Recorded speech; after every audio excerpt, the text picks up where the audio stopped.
Israel just allowed the Palestinians to have a state of their own, there would be peace in the Middle East, right?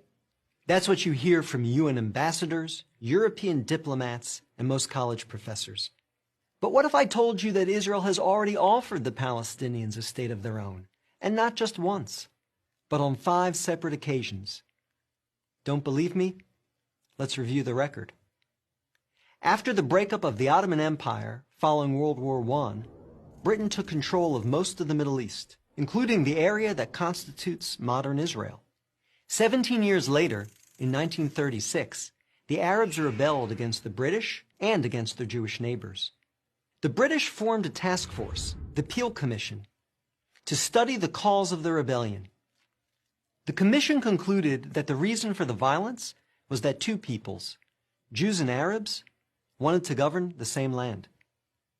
The answer, the Peel Commission concluded, would be to create 2 independent states, one for the Jews and one for the Arabs, a 2-state solution. The suggested split was heavily in favor of the Arabs. The British offered them 80% of the disputed territory, the Jews the remaining 20%.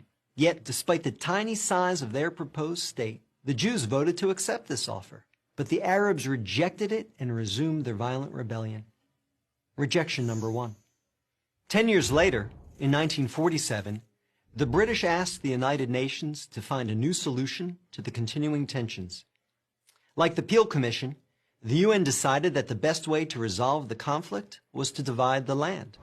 In November 1947, the UN voted to create 2 states.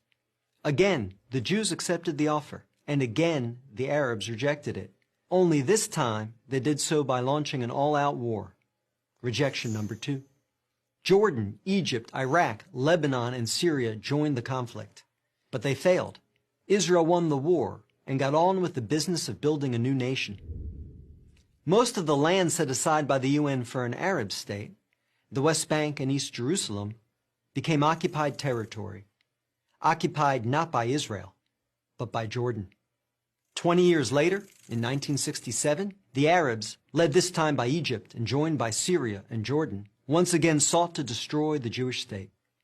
The 1967 conflict, known as the Six-Day War, ended in a stunning victory for Israel. Jerusalem and the West Bank, as well as the area known as the Gaza Strip, fell into Israel's hands. The government split over what to do with this new territory. Half wanted to return the West Bank to Jordan and Gaza to Egypt in exchange for peace. The other half wanted to give it to the region's Arabs, who had begun referring to themselves as the Palestinians, in the hope that they would ultimately build their own state there. Neither initiative got very far. A few months later, the Arab League met in Sudan and issued its infamous 3 no's.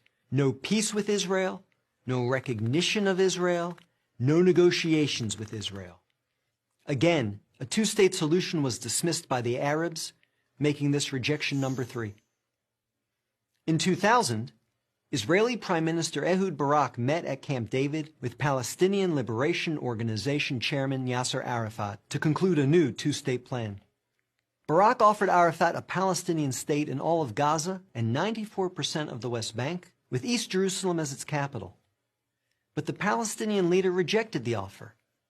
In the words of U.S. President Bill Clinton, Arafat was here 14 days and said no to everything.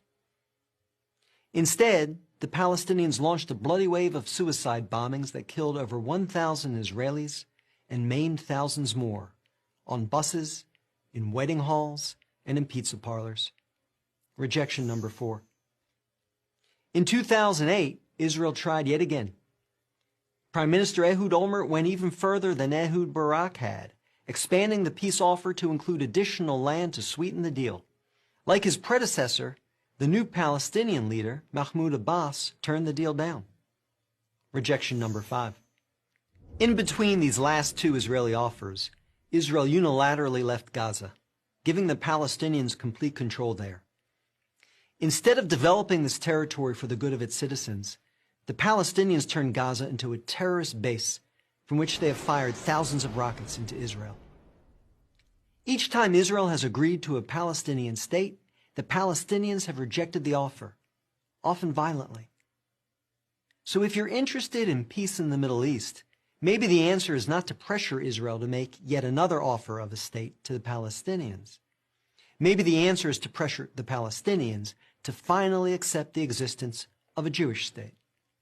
I'm David Brog, Executive Director of the Maccabee Task Force for Prager University.